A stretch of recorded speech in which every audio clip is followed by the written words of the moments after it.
There are times in life when you suddenly realize that a chapter didn't end with noise, it simply faded, softly and gracefully. Reading Warren Buffett's final letter felt exactly like that, as if an era quietly bowed out. It wasn't just the last note from the world's most respected investor.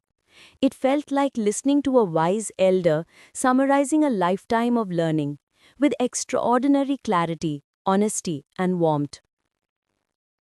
In the letter, Buffett doesn't highlight achievements.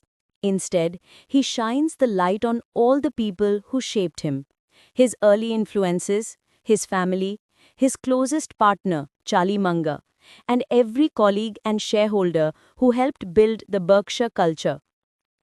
For decades, his writings have guided millions with simple but powerful principles. Know exactly what you understand and stay within that boundary. Study the business deeply, not the stock ticker. Don't use debt you don't need.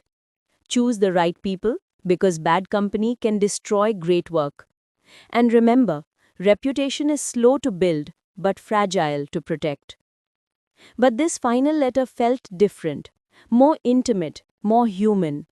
It was the voice of a 95-year-old man reflecting on fate, aging, envy, responsibility, and the strange role luck plays in our lives. One part that stood out to me was his take on envy. He explained how transparency around executive pay unintentionally created comparison, jealousy, and needless competition among CEOs. And he's right. We often get distracted by someone else's success: a funding headline, a valuation spike, or a trader flaunting a profitable screenshot. But we rarely see the failures, sacrifices, or risks behind them. Eventually, we all realize that the only race worth running is the one we run with ourselves. Another meaningful part of the letter was his clarity on succession, something many leaders delay out of fear, ego, or discomfort. Buffett openly spoke about Greg Abel taking over Berkshire and how his wealth will ultimately be channeled into his children's foundations.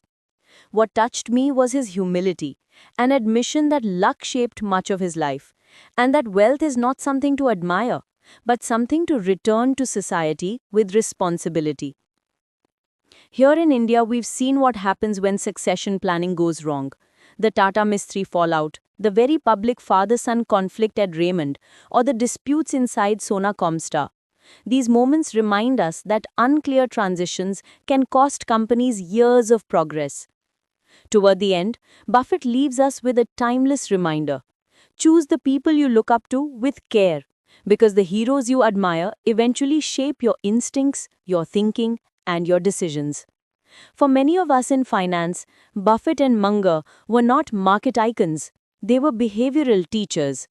Their wisdom helped generations stay calm in a world obsessed with speed and noise. But the final line from Buffett stayed with me long after I closed the letter. You will never be perfect, but you can always be better. And maybe that's all life demands: to show up each day with slightly more patience, slightly more wisdom, and slightly more kindness than yesterday. If we keep doing that, we carry forward the compounding of goodness that defined Buffett's life and philosophy. And perhaps that is the legacy that will outlive everything else.